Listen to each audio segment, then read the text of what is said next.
Како јас влегувам во психологијата. А зошто е битно психологијата?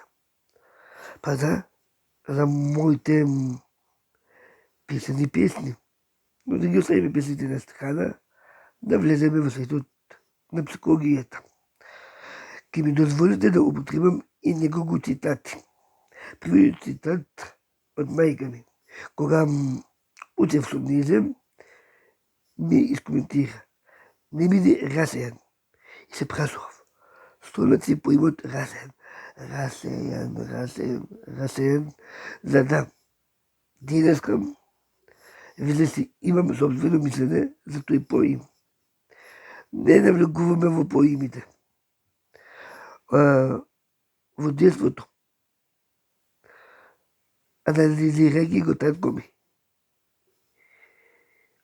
он во сега ми говореше: не биди Зигмунд Фројд. И тогаш не знаев кој е тој. Но денеска знам. И за крај, професорката Мирослава Николова не извади на табла сите, а мене нешто тука во стомакот ме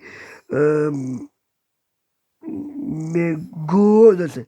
И кога почнав јас да говорам, како нос него да ме пресекол. Но се заврши тоа, си добив шеска и така се мотивирав јас да работам во полето на психологијата.